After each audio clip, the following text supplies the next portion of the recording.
پورے ملک میں شروع کیا تھا، جس نے پاکستان سے اندھیرے ختم کیے، جس سفر نے پاکستان سے دہشت گردی ختم کی، جس سفر نے سی پیک جیسا منصوبہ کامیابی سے چلا کر پاکستان کو دنیا کے نقشے پر سربلند کیا، 2018 میں چند لوگوں کی سازش کے ساتھ ایک اناڑی کو ہمارے سروں پہ مسلط کر دیا گیا، اور میرے حلقے کا ہر شخص گواہ ہے کہ میں نے 2018 کے جلسوں میں بار بار موٹر سائیکل کی مثال دے کے واضح کیا تھا کہ اگر آپ موٹر سائیکل کی چابی بھی کسی اناڑی کو دیں گے تو وہ منزل پہ نہیں پہنچے گا، کسی بس کے نیچے آئے گا، کسی دیوار سے ٹکر مارے گا یا کسی کھائی میں گرے گا، اپنا سر بھی پھاڑے گا اور موٹر سائیکل بھی توڑے گا۔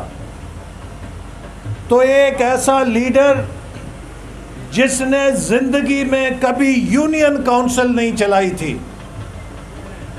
میرا خیال ہے کہ یہاں پر ہمارے جو چیئرمین یونین کاؤنسل حضرات ہیں، ان میں سے کسی کو وزیر اعظم بنا دیا جاتا تو یہ عمران خان سے بہتر ملک چلا کے دکھاتے، چونکہ ان کو کوئی تجربہ تو تھا۔ ایک ایسا بندہ جس نے نہ یونین کاؤنسل چلائی اور نہ ہی اپنا گھر چلا سکا آج تک خیریت سے، اس کے سپرد ایٹمی طاقت کی کنجیاں کر دی گئیں، اور اس نے 4 سالوں میں پاکستان کی معیشت کی اینٹ سے اینٹ بجا دی، اور جب پاکستان دیوالیہ ہونے لگا تو IMF کے جا کے گھٹنے پکڑ لیے اور ان کے ساتھ ایک ایسے معاہدے پہ دستخط کیے کہ جس کے بارے میں ہم نے قومی اسمبلی میں اس قوم کو خبردار کیا تھا کہ یہ عمران خان پاکستان کی مالی خود مختاری کا سودا کر رہا ہے، عمران خان جن شرطوں پہ دستخط کر رہا ہے اس سے بدترین مہنگائی کا طوفان آئے گا۔ اور میرے بھائیوں اور نوجوانوں، خود عمران خان نے مانا کہ جو معاہدہ اس نے کیا ہے اس کے نتیجے میں ابھی اور مہنگائی آئے گی۔ آپ نے اس کا وہ کلپ سنا ہوگا، اور آج وہ مہنگائی جو عمران خان جس جن کو بوتل سے نکال کے گیا تھا، آج وہ جوبن پہ ہے۔ ہر غریب آدمی عاجز ہے کہ میں بل کیسے ادا کروں گا، بچوں کی فیس کیسے دوں گا، ماں باپ کا علاج کیسے کراؤں گا۔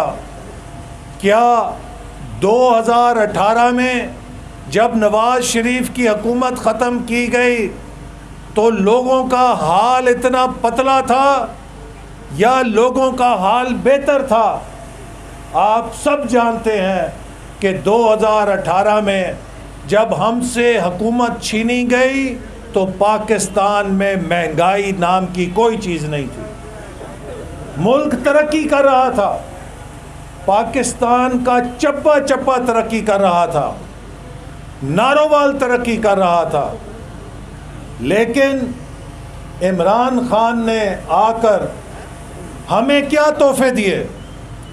سب سے پہلا تحفہ اس نے پنجاب سے مسلم لیگ نون کو ووٹ دینے کا بدلہ لینے کے لیے عثمان بزدار جیسا وزیر اعلیٰ مسلط کیا۔ خود اناڑی تھا، ویسا ہی اناڑی اور نالائق وزیر اعلیٰ پنجاب کے اوپر 4 سال تک مسلط رکھا، اور پنجاب کی وہ ترقی جو شہباز شریف کے دور میں ہوئی تھی اس ترقی کو تہس نہس کر دیا۔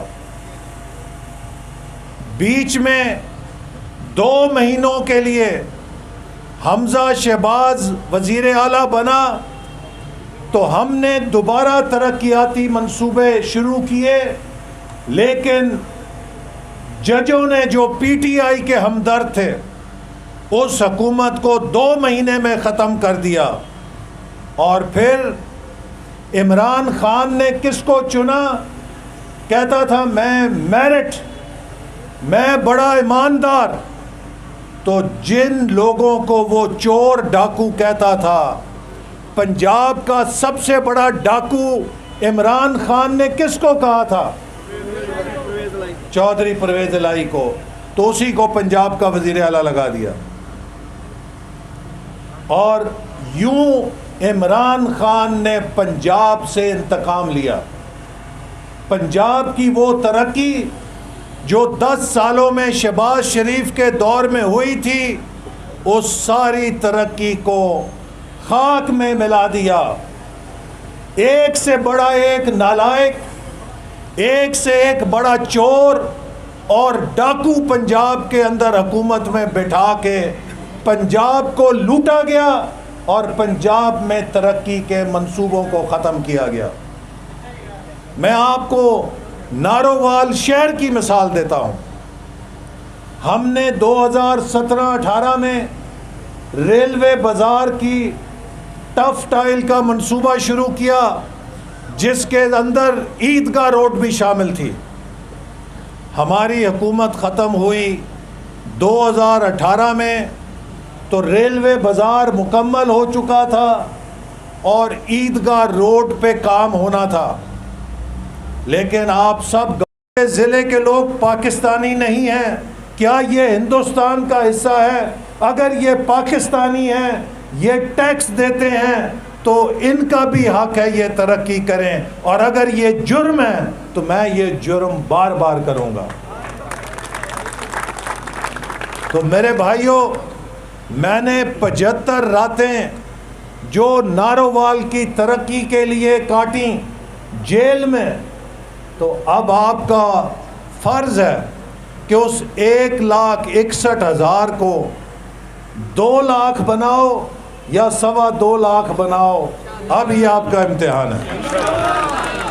تو اس لیے اس الیکشن کو اس نیت سے نہیں لڑنا کہ ہم نے یہ الیکشن جیتنا ہے، ہم نے اس الیکشن کو اس نیت سے لڑنا ہے کہ ہم نے جیت کا پاکستان میں ریکارڈ بنانا ہے۔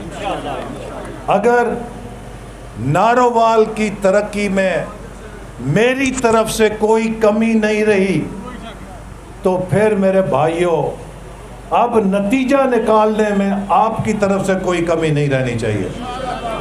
اور مجھے پورا یقین ہے کہ نارووال کے لوگ وفا کرنے والے ہیں، نارووال کے لوگ پوری دیانت کے ساتھ نتیجہ نکالنے والے ہیں، اور ہماری محنت کا یہ پورے کے پورا جھاڑ نکالیں گے، اور 8 فروری کو نارووال سے ایسا نتیجہ نکلے گا جس کی گونج پورے پاکستان میں سنی جائے گی۔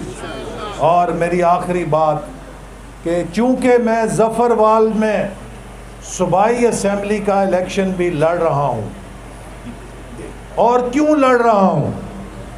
اس لیے کہ وہاں کے مسلم لیگ کے لوگوں نے مجھے کہا کہ ہم بار بار ان لوٹوں کو زندہ نہیں دیکھنا چاہتے۔ وہ لوگ جن کو ہم مسلم لیگ کے نام پہ ووٹ دیتے ہیں، جب بھی پارٹی پہ مشکل وقت آتا ہے، کبھی وہ کاف لیگ میں چلے جاتے ہیں، کبھی وہ پی ٹی آئی میں چلے جاتے ہیں، اب پھر وہ مسلم لیگ میں گھس کے ہمارے ووٹ لینا چاہتے ہیں، تو ہم ان کو ووٹ نہیں دینا چاہتے۔ اور دوسرے، انہوں نے 70 سال سے ان کے خاندان نے ہم سے ووٹ لیے ہیں، لیکن ہم سب سے پسماندہ رہ گئے ہیں۔ تو ہم چاہتے ہیں کہ ہم بھی نارووال کی طرح ترقی کی دوڑ میں شریک ہوں۔ تو ان کے مطالبے پر وہاں سے میں نے کاغذ جمع کرائے، چونکہ وہ نیا حلقہ ہے۔